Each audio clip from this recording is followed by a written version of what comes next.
My grandfather was a Texas Ranger during the Great Depression era. He died when I was young, so most tales about him came from my father. But some are truly unforgettable, and this one haunts me the most. As you'd expect, the Depression drove many to crime for survival, and those already in the underworld ramped up their schemes to keep their lavish ways. Consequently, Cochran County turned into Bank Heist hotspot of West Texas, with spots of Morton, Whiteface, and Blevins hit almost every day.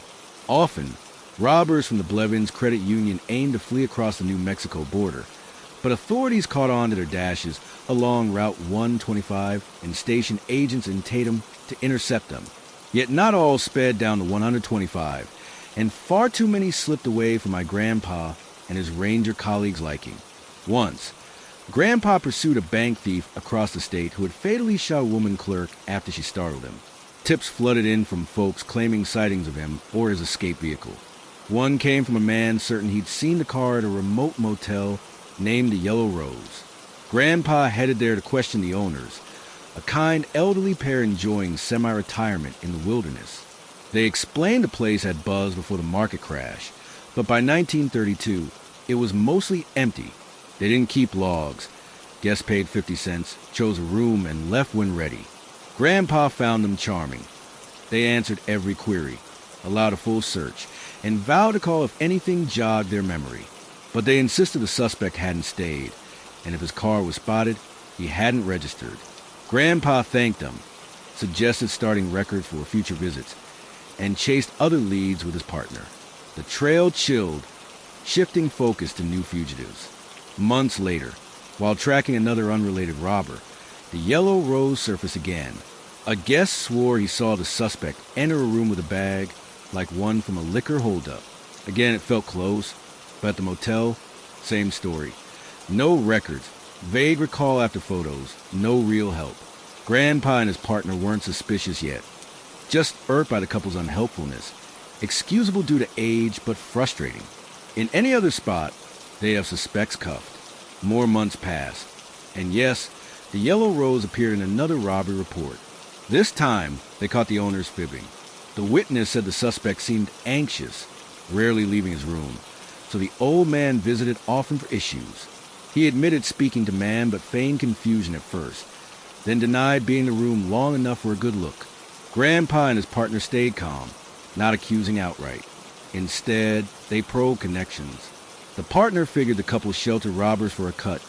Rent wasn't 50 cents for them, more like $1,500, a fortune then. Proving it was tough, prior searches yielded nothing. They waited months for another lead, then raced to interview a captured bandit furious. His partner ditched him, leading to arrest and no family support as promised. He spilled, head to the Yellow Rose for escape aid in exchange for loot shares. Grandpa's partner cheered. I knew it, but how they vanished remained unknown. The prisoner didn't know. Weeks of pondering followed, with their chief demanding answers. Finally, they planned.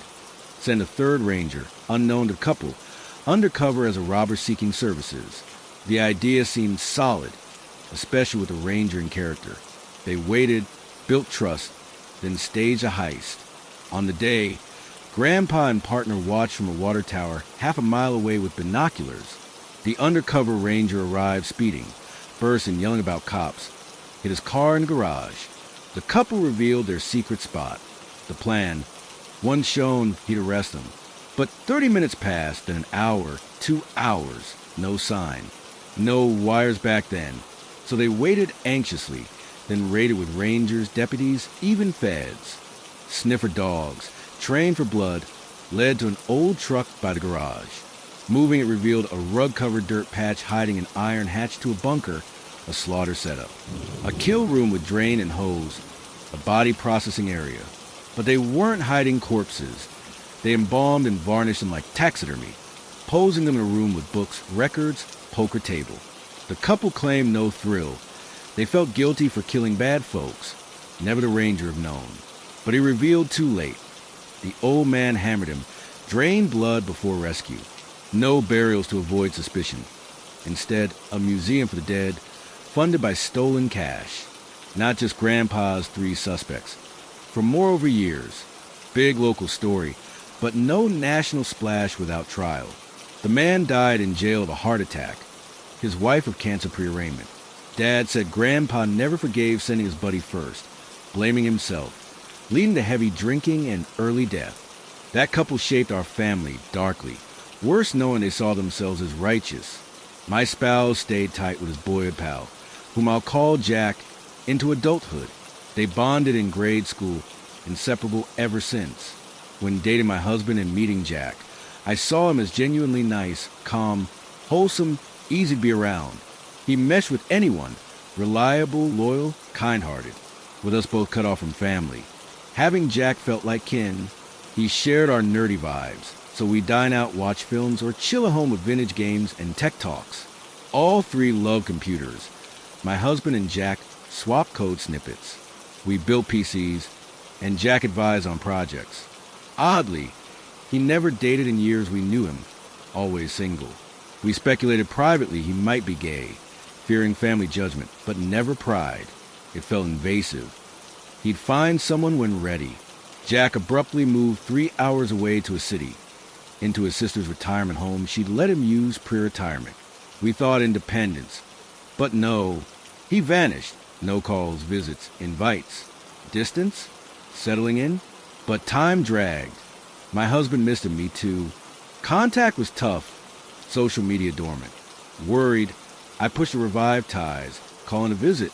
He ignored the 2-year gap oddly. Arriving, the house shocked, remote, dirty, cluttered.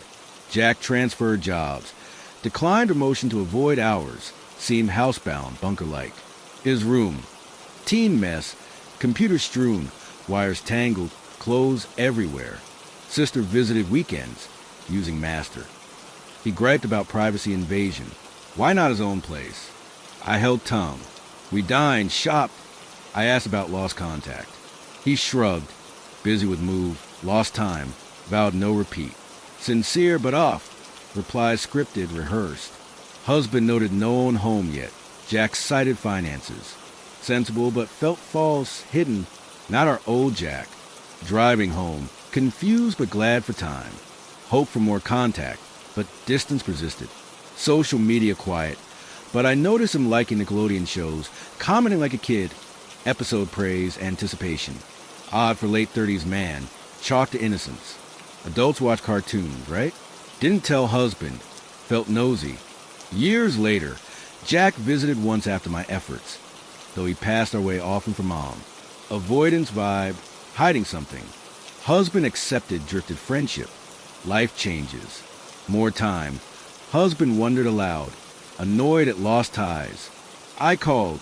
Jack back with mom for her health. Said we'd visit en route to my dad. He sounded tense, evasive, not him. Unsettled from sudden move, couldn't meet soon, next month. Odd. Childhood home. Own room. As date neared, husband called me down urgently, pale. Pointed to TV news. Courtroom. Jack shackled in orange. Double take. His name flashed. Arrested in massive child trafficking ring. Tied to dark web CSM site shut down. Jaws dropped. Husband stumbled on a channel surfing. Online. Raids on moms. Sisters' homes found hundreds of exploitation files. Collected since youth. DNA match. Details spared. Thankfully. Prison. 30-plus years. Ankle monitor if paroled old. Sister erased him. Family disowned. Horrors evident. We cut ties. Deleted contacts, social traces. No family outreach. No visits. Questions unanswered. Broke my husband. Paranoid. Friendless now. Understandable. Realizing you never truly know anyone shatters. Sweet guy we hosted with facade. Monster masked. Many years back, I road tripped from Florida to New Mexico to see my adopted Aunt Linda. She's adopted kin since I lacked family growing. She treated me like one, so the name stuck. Met in Clearwater. But her breathing issues prompted move to drier Albuquerque with a friend. Our ritual, fancy days shopping, dining upscale for morale boosts. First one came when I was heartbroken young. Her support sparked a tradition to maximize Albuquerque spending. I sought cheap lodgings outside Shreveport, usual overnight after 12 to 13 hours driving. Found quaint guest house, Hotel de Ville, at $20 nightly, cheaper, nicer than city options. Call for late check-in confirmation. Often arrive midnight or dawn. They agreed, booked, excited for potential repeat stays. But I'll never return to Hotel de Ville. Arrived late, checked in with night clerk, got key, place nice, but clerk said I was sole guest. Odd for such spot, but peaceful luxury. Grabbed shower stuff, including wrapped toothbrush. Unwrapped, open mini bin, no liner. Considered asking clerk, but used my CVS bag instead. Slid out plastic insert. Saw a scratched word, Tráfico. I know Spanish vaguely. Didn't click then. Exhausted from drive. Thought weird tagging spot. Only made see. Shrugged. Reassembled bin. Tossed wrapper. Showered. Toweled off. Hunted hairdryer. Usually deepest drawer. Bedside cabinet. Yes, but paper beneath. Hope not broken note. Unfolded. Help me. Heart raced. Check back. Nothing else. Eyes scanned room. Paranoia surging. Someone here? Empty, silent wrongness. Unsure if note warranted cops. Took the clerk. He read magazine board. Explained possible danger. He dismissed as prank. Pressed how sure. He asked for breakage. Blood. None. So no cops. Offered room switch or check out. Returned, sat 15 minutes, repacked, left. Felt like horror flick victim. Dumb girl chopped early. Not claiming murder hotel, but fled to roadside spot amid trees. Locked car. Safer than eerie room. Could have sought Shreveport hotel, but tired, dreaded hassle for crummy spot. Sleep elusive. No haunted. Hope prank.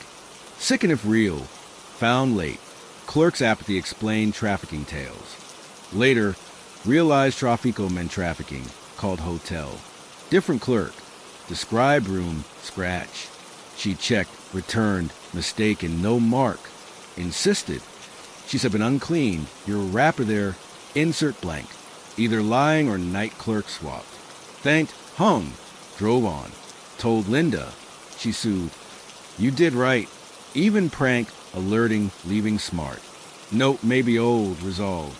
Rationalized, felt better.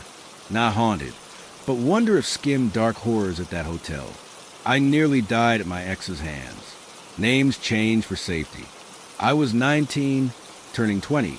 Ex-Gavin, 27. We had his Chow Chow, my cat, 3-bedroom house. Months prior, house friend Lacey. Ended badly, freeloading. Week before attack, Gavin returned from 3 to 4 week work trip. Zoned out, forgetting talks minutes later. Frustrated. Asked chores help. Ignored. He suggested slapping him if persisted.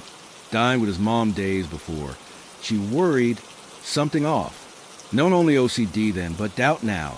Day of grab takeout, couch sitting. I painted nails. He played Mario Kart. Said Lacey cursed my family. My BPD flared. Suggested cold shower for reset. It helped before. He entered bathroom muttering. Vibe unsafe. Asked to call his mom. Invite over subtly for help. He yelled needed only me. I walked the living room calling. He emerged naked. Commanded dog attack me. As my guard dog. Mom heard. Called me Lacey, demanding payback. Ran to bedroom with phone. Kicked door. Smashed head into mirror closet. Through phone. Scream kill threats. Scrambled past kitchen. He choked, repeating death vows. Saw a cat puff, terrified. Fought blackout, clawed arms. Vision speckled.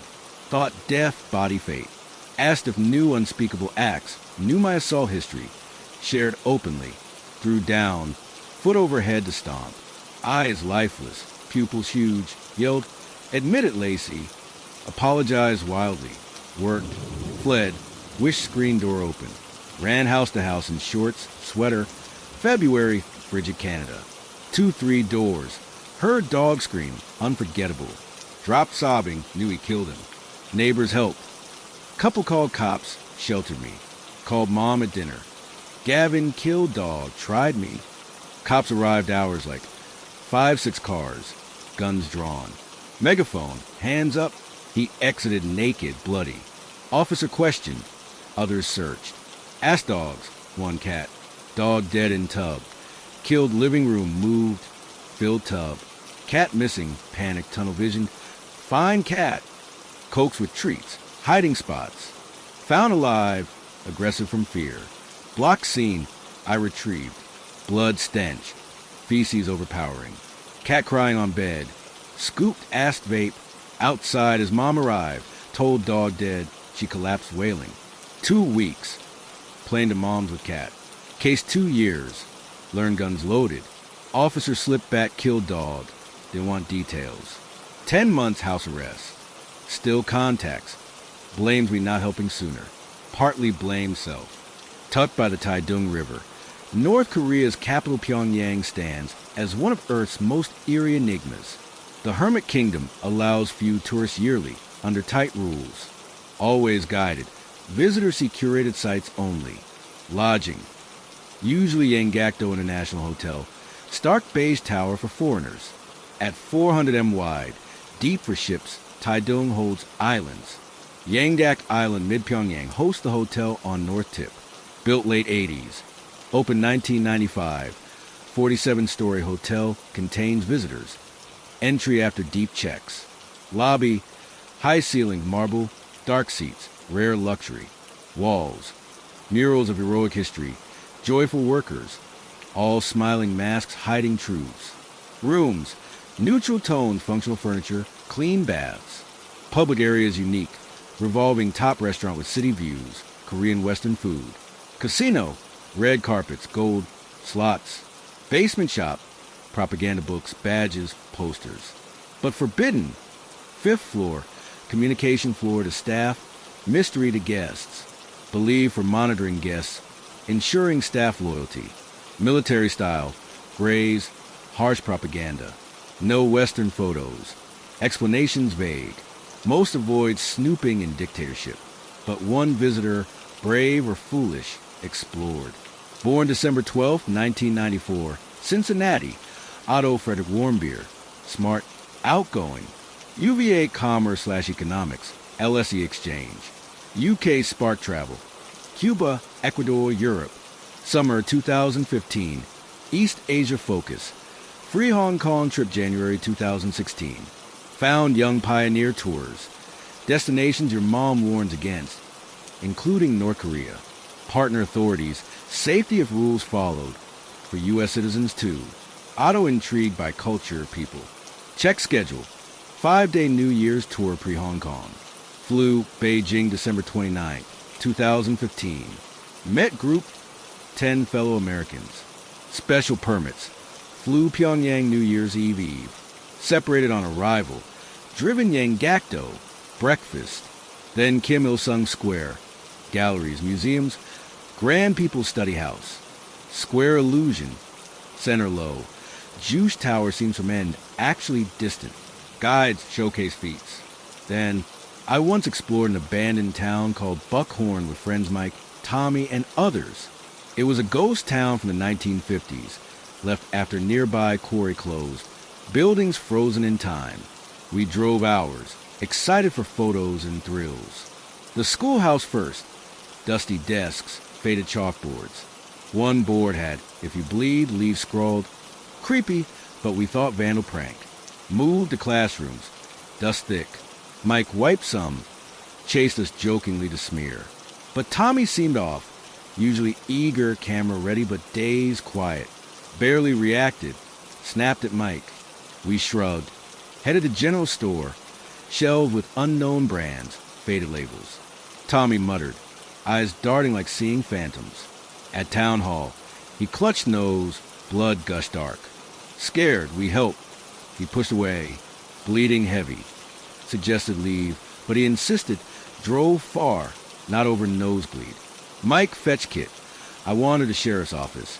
Reception, cells, turn corner. Huge spray paint. If you bleed, leave Buckhorn and never return. Shivers hit. Ran back yelling leave. Tommy objected fiercely. Explained wall. Others listened, but Tommy screamed, "We're staying." Lunge, held back. Calmed somewhat, but fatigue set. Dragged to van, medical emergency vibe. Offered hospital. Wanted home. Drive tense. Tommy pale, Shallow breath, passed out. Unresponsive at town. Shook slightly relief. At apartment groggy, confused. Told mom, sister watch. Left shaken. That night, mind raced. Warning, bleed, Tommy's fear. Why him? Chemical? Stories of buckhorn. Thrived, fell unexplained. No illness mentions. Researched, no spills, events. But impact real. Wrote to warn, avoid buckhorn. Not just ghosts, something touches, makes bleed, lose self. Tommy recovered, but secrets cost high. When I first learned of Nexium, a friend raved about their executive success seminars. She glowed on growth, community, life changes. Promises of improvement, leadership. Elite circle lure me. Directionless. Craving purpose.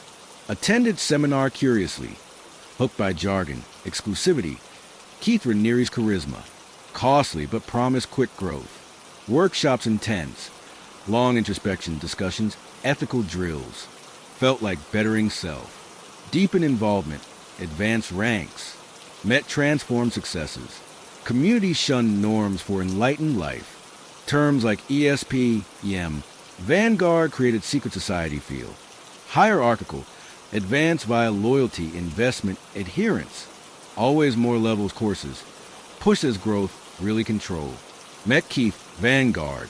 Piercing aura, saw core issues. Talks mesmerizing. Insights manipulative. Doubt self, rely on him. Shift when invited to elite DOS. Women's sorority for discipline, empowerment. Secrecy, deeper evolution intrigued. Initiation, collateral, sensitive info, photos for trust. Discomfort, but Nexium mindset blinded. Learn branding. Symbol secretly Keith's, Alice and Max initials. Horror, not empowerment, ownership, slavery. Shattered, master slave under growth guise. Servitude, dieting, obedience, agency stripped, believed chosen. Dissonance overwhelming. Women victims yet enforcers. Status via control, abuse cycle. Exit hard. Psychological hold, collateral threat. Outside friends help see truth. Aftermath. Rebuilt self, trust. Lesson. Beware self-help demanding secrecy, loyalty, autonomy loss. Nexium exploited vulnerabilities for domination. On May 20th, 1999, South Australian police probe Adelaide missing persons. Tipped to drive 80 miles north to Snowtown, population 300. Check old bank vault on 1st Street. Officers drove A1 highway, parked at bank. Entered, flashlights on, found vault ajar. Inside, 6 plastic barrels. Peeled lid, overpowering stench. 8 corpses extracted, media frenzy. Sleepy Snowtown spotlighted, public panic, demanded action. Police revealed 5-year probe into disappearances. Centering John Bunting, born September 4th, 1966, in Nala, Queensland. Normal upbringing. No abuse records. Normal boy till 8. Assaulted by neighbor's older brother. Sparked hatred for homosexuals, pedophiles. Teen. Photography talent. Anatomy fixation. Violence obsession. At 22, abattoir job. Bragged enjoying slaughter. 1991. Moved Salisbury, Adelaide. Befriended Robert Wagner, Mark Hayden. Charismatic, dominant. Built loyal circle hating corrupt. Outrage turned ideology. Vigilante justice. Indoctrinated vulnerable into crusade. Really sadism, greed, prejudice. Murder started August 1992. Clinton Trezai's 20 lured, beaten dead with shovel, buried shallow. Boasted on TV show. 1995. Ray Davies, 26, dated ex-Suzanne Allen. Accused advances on grandsons, flimsy. Boxing Day. Stabbed leg, strangled. Tortured in tub, mutilated, beaten, dead pole. Then Allen, 47, wanted money. Killed unknown way. Body found buried. Fraud, $17,000 pension. Charges drop lack evidence. Michael Gardner, 19, cross-dresser, homophobic trigger. Lured Murray Bridge. Strangled repeatedly till death. Foot severed for barrel. Vanessa Lane, 42, ex help hunts but accused grooming. With boyfriend troubling and lured, toes crushed pliers, strangled. Trevelyan, Chase Dog Knife, Liability. Hung Tree, Gavin Porter, 29, Addict, Waste. Attacked in Car, Body Shown Warning. Troy Yud, 21, Abused Half-Brother. Bound, Tub Tortured Toes, called Master, Strangled. Filmed, Frederick Brooks, 18, Touching Girls. Cigarettes, ears/nostrils. Spark a urethra, bleach syringe, electric shocks. Toes crushed, choke gag. Gary O'Dwyer, 29, disabled, payments targeted. Tortured details, strangled. Elizabeth Hayden, 37, reporting threat. Forced entry, killed, shown husband who laughed. David Johnson, 24, despised cleanliness. Lured Snowtown, overpowered, flesh fried eaten. Undetected years, victims marginal. Break, Vlasaki's confessed, led to barrels. Trials costly, Bunting, Wagner life no parole. Vlasaki's reduced, life 26 minutes. Hayden 25 years helping disposal. Bunting manipulative leader. Trial, suffering details, empathy lack, greed. Shock Snowtown, name change push. Spark talks on vulnerable treatment. Prejudice, greed, malevolence blend. The man known by many names. Dr. York, Chief Black Eagle, ISA Al-Hadi Al-Mahdi, Excellency Dr. Malachi Kabina York. Even Imperial Grand Potentate, Noble Reverend Dr. Malachi Z. York 33 for 720. Claim knowledge pursuit, legacy, hate, fraud, molestation. Born Dwight D. York June 26, 1945. Boston for certificate. Claim Ghana, Baltimore, etc. Said sent age 7 Aswan, Egypt. Grandfather taught Islam. My kind, foretold I possess light. Returned U.S. 1957. Teaneck, New Jersey. Late 60s. Imam Isa, interested Nation Islam, Moorish temple. Founded in the Wahabian Nation. 70s Brooklyn. The Sheikies, bookstore recruits. 2,000 to 3,000 followers by end. 80s. Shifted religion. Holy Seed Baptist Synagogue. Symbols mix. Upset conservatives, lost many. Renamed Yamasee Native American tribe. Ancestors Pangea migrants, not slaves. More left. Renamed United Nawabian Nation Moors in 1993. 200 to 300 left, more power. FBI interest. Illegal funds? Bought 476 acres East Huntington, Georgia.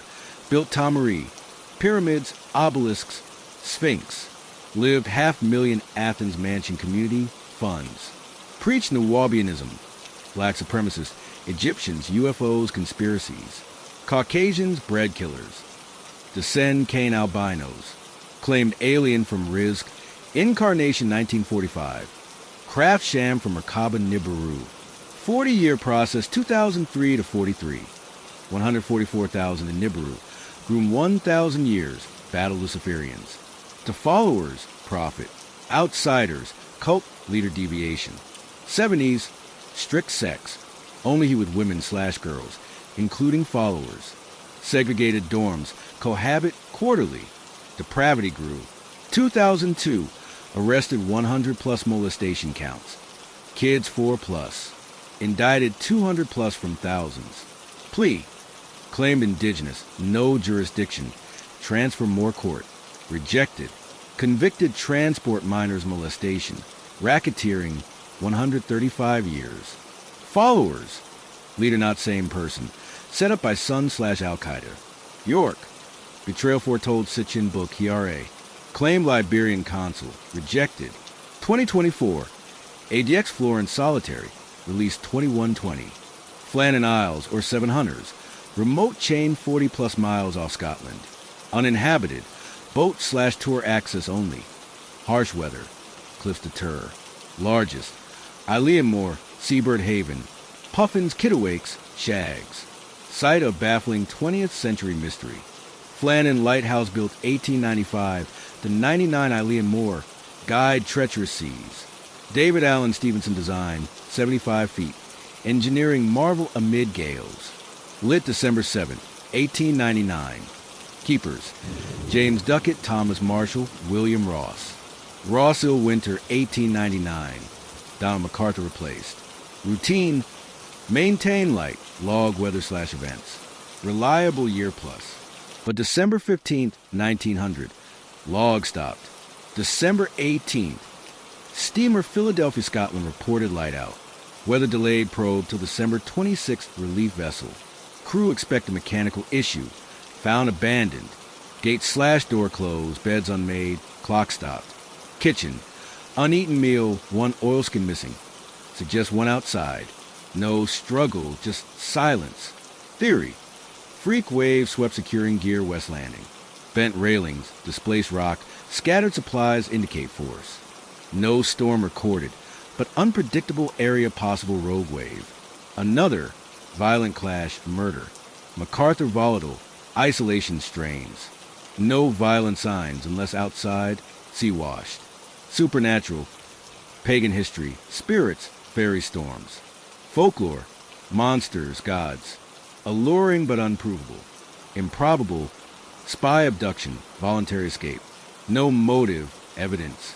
Practical, one out checking. Others warn/rescue. All taken.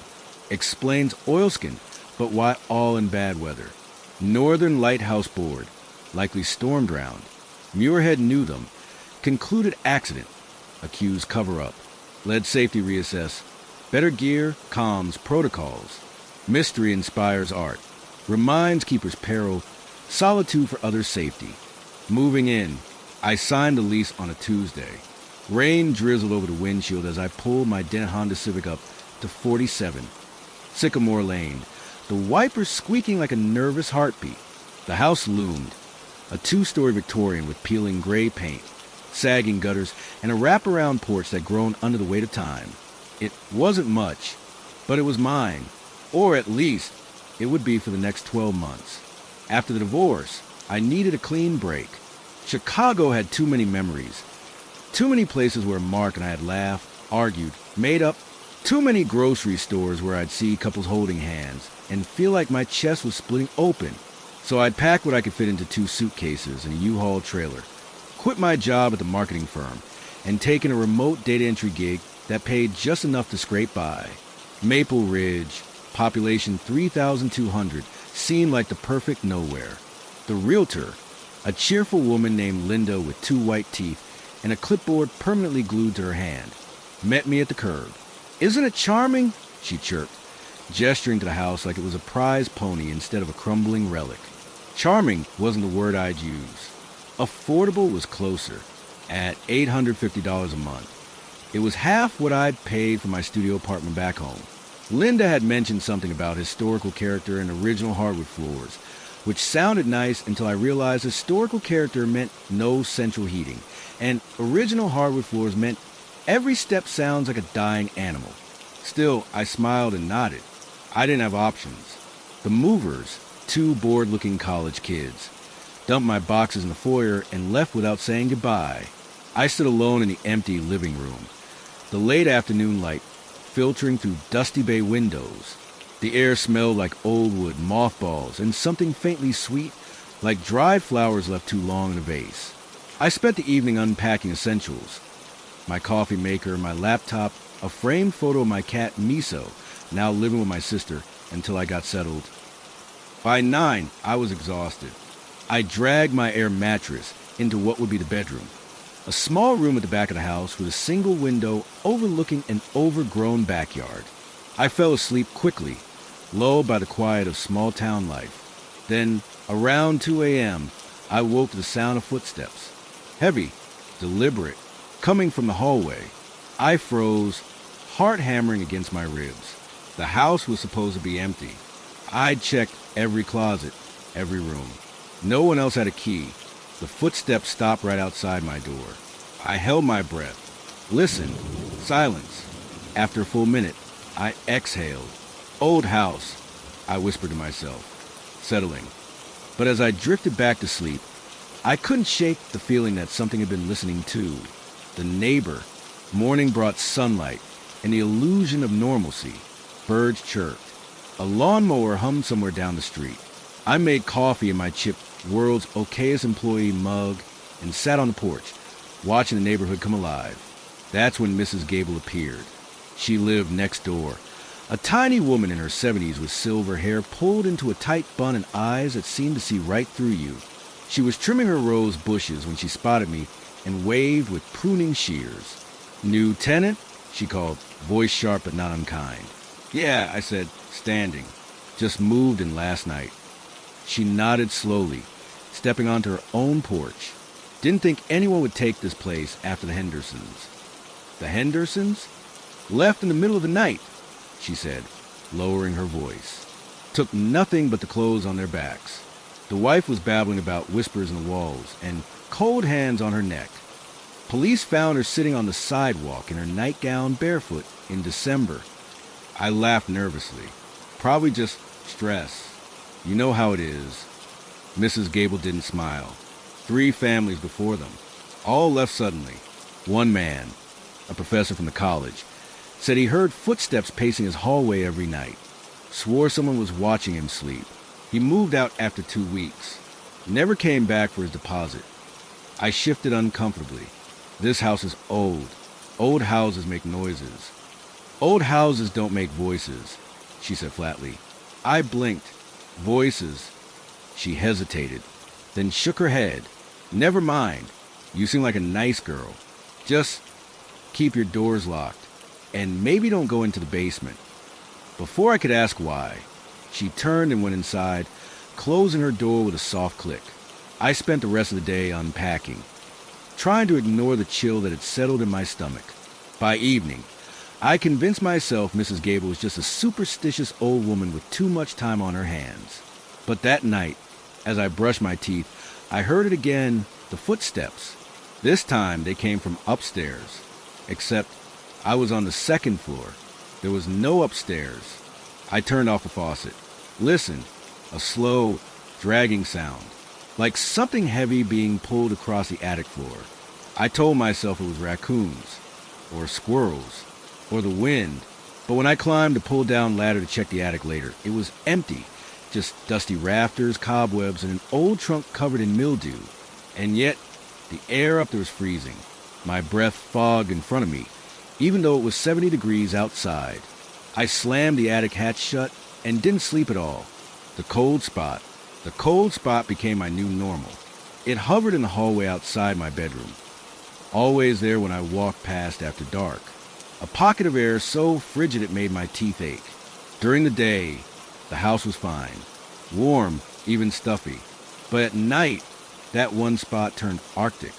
I bought a thermometer, placed it in the hallway. At 10 p.m., it read 68 degrees Fahrenheit. By midnight, it dropped to 42 degrees Fahrenheit. The rest of the house stayed steady. I Googled cold spots in old houses. Most results said it was drafts or poor insulation, but none of them mentioned the smell that came with it. A wet, earthy odor like damp soil and rotting leaves. I started sleeping with the lights on. Work suffered. My boss emailed twice about missed deadlines. I blamed internet issues.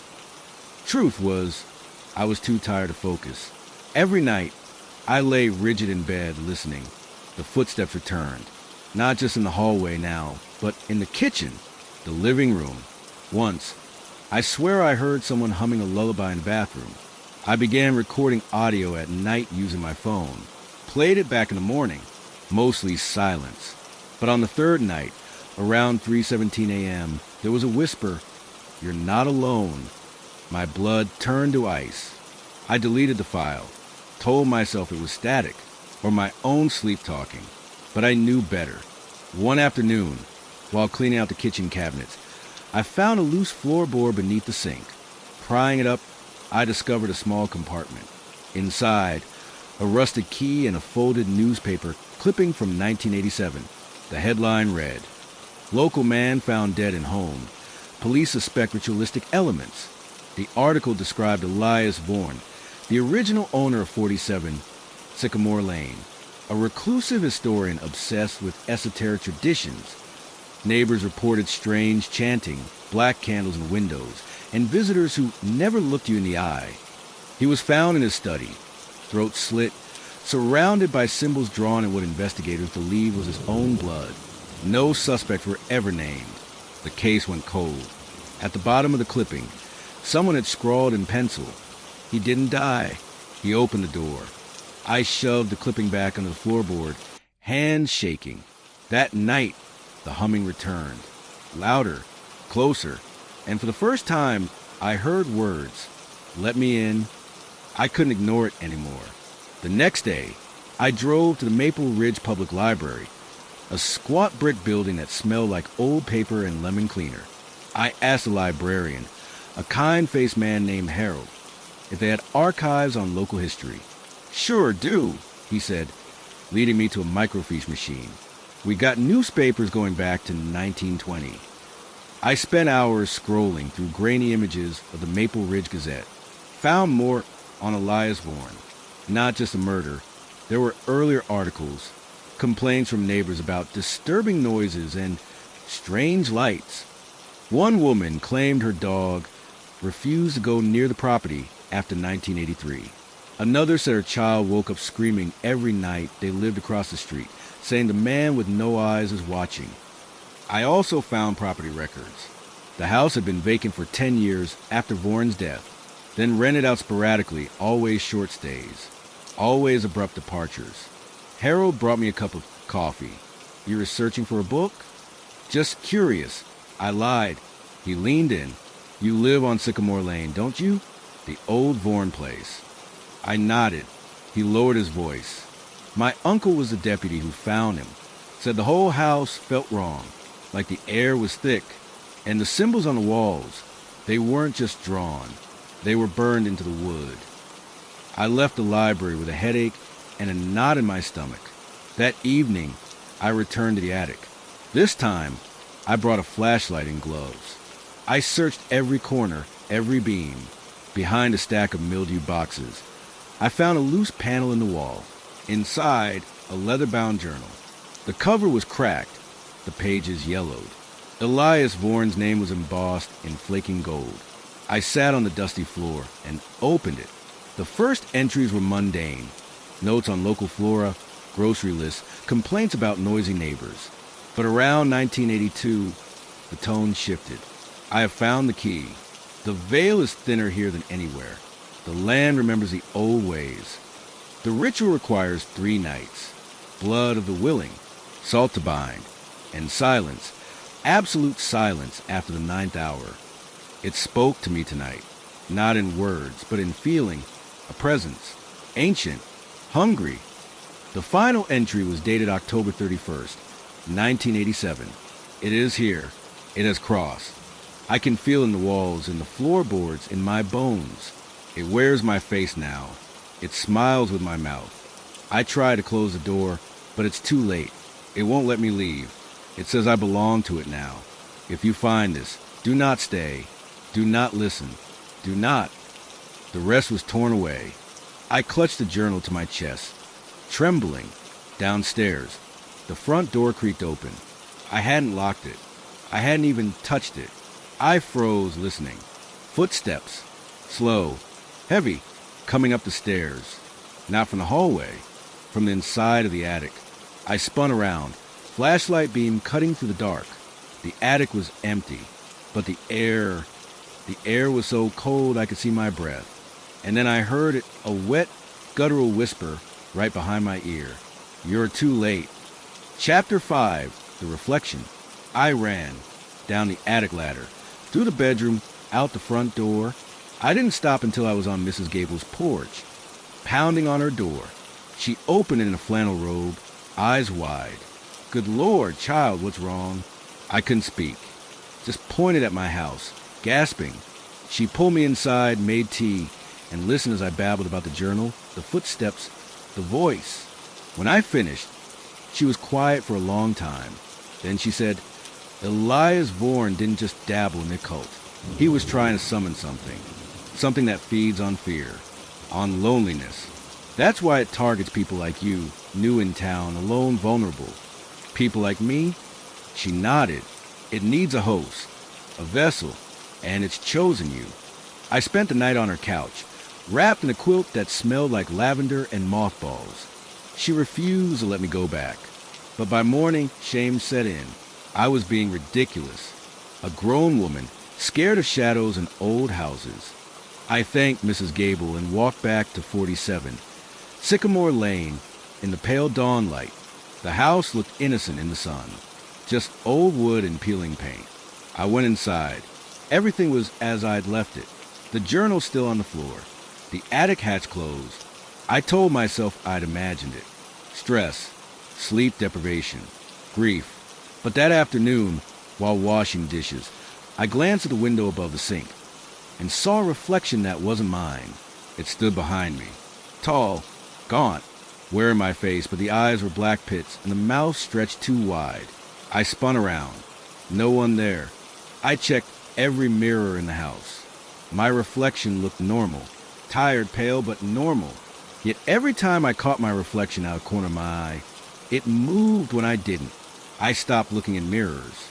That night, I barricaded my bedroom door with a chair. At 2 a.m., the chair scraped across the floor by itself. The door creaked open. I squeezed my eyes shut. "Go away," I whispered. A cold hand brushed my cheek. I screamed and bolted upright, only to find myself alone. But on my pillow, written in what looked like ash, were 2 words. Mine now. Chapter 6, The Basement. I avoided the basement. Mrs. Gable had warned me. The journal never mentioned it, but I could feel it. Something down there. A low thrumming in the floorboards, like a heartbeat. Still, I needed laundry done. The washer and dryer were in the basement. No choice. I waited until noon, when sunlight streamed to the high, grimy windows. I turned on every light. 3 bare bulbs that flickered ominously. The basement was damp, concrete-floored, lined with shelves of empty jars and rusted tools. A furnace hulked in the corner, like a sleeping beast. I threw my clothes in the washer, poured in detergent, and hit start. The machine groaned to life. Then the lights went out. I fumbled for my phone, turned on the flashlight. The washer kept running. I took a step toward the stairs and froze. From the far corner, behind the furnace, something scratched. Long, slow drags against concrete. I backed toward the stairs, hard in my throat. The scratching stopped. Then a voice, my own voice, whispered from the darkness, "Don't leave me down here." I ran, up the stairs, through the kitchen, into the living room. I slammed the basement door shut and shoved a bookcase in front of it. That night, I heard it again, the scratching. Louder, closer, and then a new sound. The clink of the basement doorknob turning. Again and again, all night long. By dawn, I was a wreck. I called my sister. "Lena, you sound awful," she said. "Are you sick?" I think the house is haunted." Silence. Then, "Oh, honey, you're stressed. You need to come home." "I can't. I signed a lease." "Break it, please. You're scaring me." I hung up, tears streaming. I couldn't leave. Not yet. Not without proof. I needed to know what was in that basement. So I waited until sunset. Then I took a hammer, a flashlight, and went down. The basement was silent. I swept the beam across the floor. And there, behind the furnace, I saw it, a trapdoor, rusted iron ring, padlock hanging open. I pulled it up. A narrow stone staircase descended into blackness. The air that rose from it smelled like wet stone and copper. And at the bottom, carved into the wall, was the same symbol from Elias Vaughn's journal. I took one step down. The trapdoor slammed shut above me. The flashlight died. In the total dark, something breathed, right in my face. I screamed, clawing at the trapdoor. It wouldn't budge. Panic surged. I fumbled for my phone, dead. The hammer was still in my hand. I swung it blindly. It hit stone. Then a flicker of light. A single candle ignited on a stone pedestal at the bottom of the stairs. I froze. The room was small, maybe 10 feet square. Stone walls, dirt floor, symbols carved everywhere. And in the center, an altar stained dark brown. Blood, old dry blood. On the altar lay a human skull, jaw missing, eye sockets hollow, and around it, arranged in a circle, 7 black candles, 6 unlit, 1 burning. The flame didn't flicker. It burned steady, blue at the base. Then I saw the writing on the walls, not carved. Burned, like Harold said. Names. Dozens of them. Some faded, some fresh. And at the bottom, in shaky script, Lena Carter. My name. I stumbled back, hitting the wall. The candle flame flared. A voice, not mine, not human, echoed through the chamber. You were always meant to come. I pounded on the trapdoor. Let me out. Silence. Then, the unlit candles began to glow one by one, until the room was bathed in an eerie violet light. Shadows moved on the walls. Not mine. They reached for me. I closed my eyes, sobbing. When I opened them, the skull was gone. In its place, a mirror, and in the mirror, it stood behind me. Tall, gaunt, wearing my face but wrong, so wrong. Mouth open in a silent scream, eyes weeping black tears. I turned. Nothing there, but the reflection remained. It smiled and whispered, "Soon you'll stay forever." Then the candle blew out. Darkness. I don't know how long I sat there, shaking. When the trapdoor finally creaked open, dawn light spilled in. I crawled out, gasping. Upstairs, the house was silent. But on the kitchen table, where I'd left my coffee mug, it now sat upside down. And inside, filled to the brim, dark, thick liquid that smelled like blood. Chapter 8, The Neighbor's Secret. I went to Mrs. Gable, not to hide, to demand answers. She opened the door before I knocked. "I knew you'd come," she said. Her living room was cluttered with books, dried herbs, and strange symbols taped to the windows. Not religious. Occult. "You knew," I said, voice trembling. "You knew what was in that house." She sighed. "My sister lived there in 1991. She lasted 3 weeks. When she left, she couldn't speak for a month. Just pointed at her throat and cried. Why didn't you tell me? Would you have believed me?" She poured tea. "Some doors, once opened, can't be closed. Elias didn't just summon it.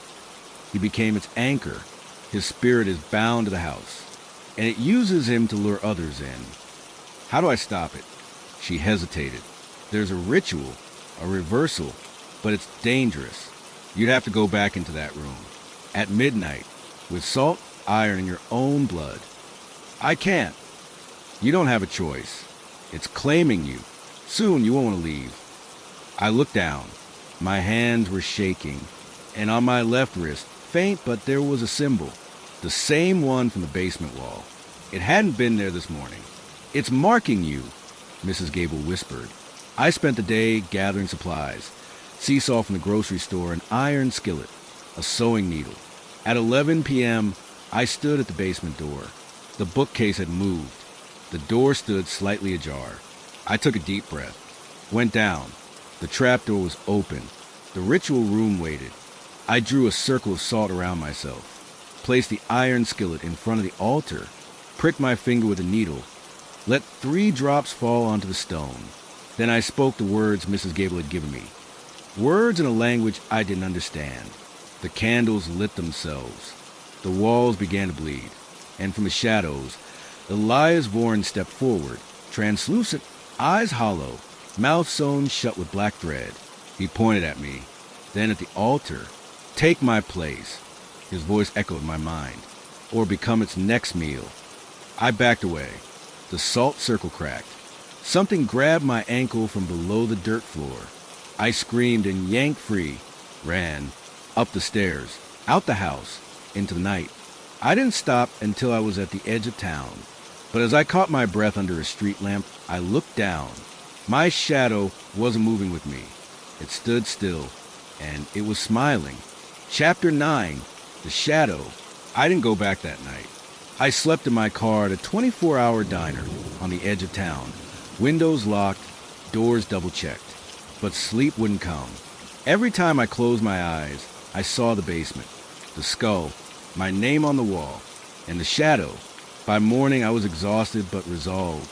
I couldn't run forever. I had to end this. I returned to Sycamore Lane at noon. The house looked different, darker. The windows seemed to watch me. I stepped inside. Silence. Too much silence. No creaks, no whispers, just a heavy, waiting quiet. I went to the kitchen. The blood mug was gone. In its place, a single black feather. I picked it up. It dissolved into ash in my hand. Upstairs, my bedroom door was closed. I never closed it. I pushed it open. The air was freezing. On the bed, arranged in a perfect circle, 7 black feathers. And in the center, a lock of hair. My hair. I hadn't cut it. I backed out, heart racing. Then I heard it. A soft tap, tap, tap from the attic, like fingernails on wood. I climbed the ladder. The attic was empty, but the journal was open on the floor. A new entry had been written in fresh ink. She's almost ready. The vessel accepts. Soon, the door will open again. Signed, Lena Carter. I hadn't written that. I tore the page out, burned it in the sink, but the words stayed in my head. That night, I tried to leave, packed my car, engine running. But when I put it in drive, the headlights died. The radio crackled to life, static, then a whisper. You belong here. I got out and ran. Halfway down the block, I tripped, looked back. My shadow stretched toward the house, longer than it should be, reaching, grasping. And from the attic window, a figure watched, wearing my face. Chapter 10, the final night. I stopped fighting. That's what it wanted. I realized. Resistance fed it. Fear made it stronger. So I went back, walked up the porch steps, opened the door. All right, I said to the empty house. What do you want? Silence. Then a whisper from the basement. Come down. I did. The trapdoor was open. The ritual room waited. The altar was clean now, polished, ready. Elias Vaughan stood beside it, translucent, eyes pleading. Choose, he whispered. Stay and become its guardian, or die and feed it. I looked at the symbols on the wall. My name glowed faintly. I thought of Mark, of my old life, of Miso, purring on my sister's lap. I wasn't ready to die, but I wasn't ready to become a monster either.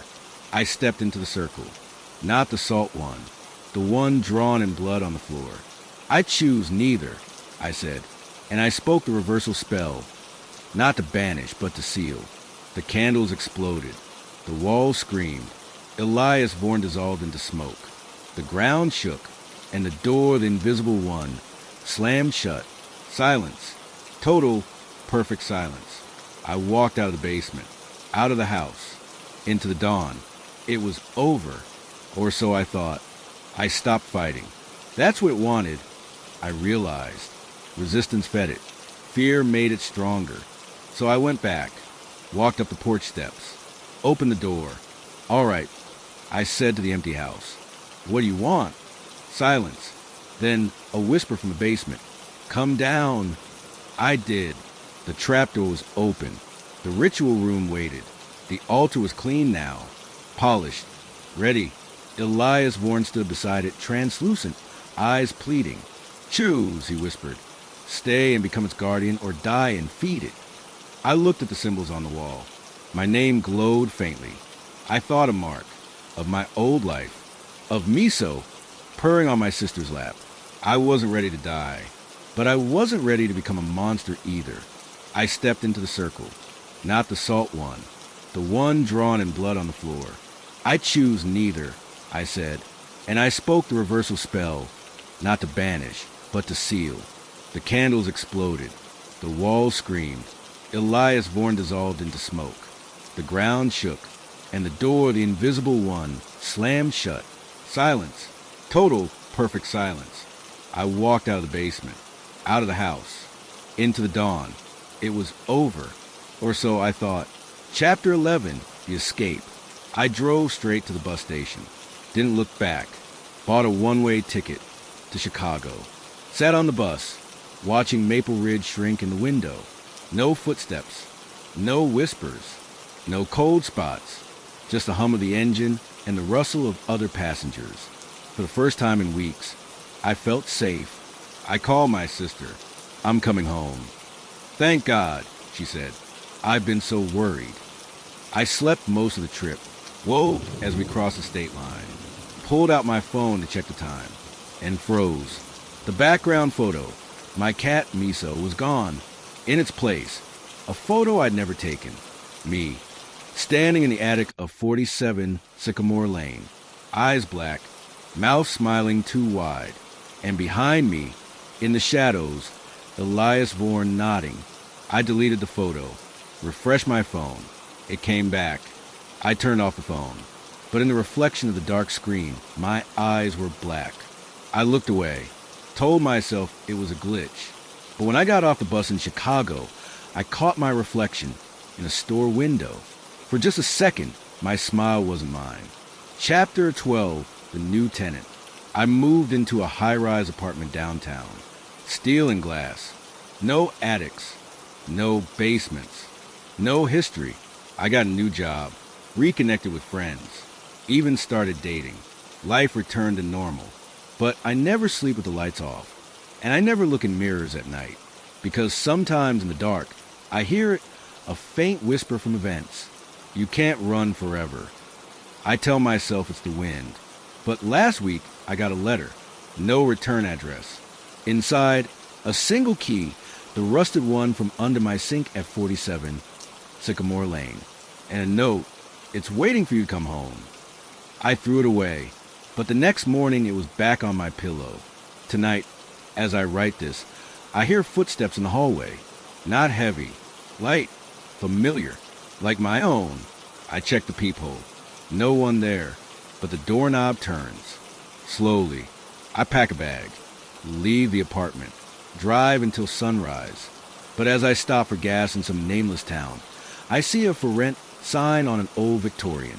And the address, 47 Sycamore Lane. Impossible. I'm hundreds of miles away. I get back in my car, start the engine, and in the rear view mirror, my reflection winks. Behind me, the house watches, waiting for the next tenant, waiting for me to come back, because it knows I'll always come back. It's in my blood now, and the door is never truly closed.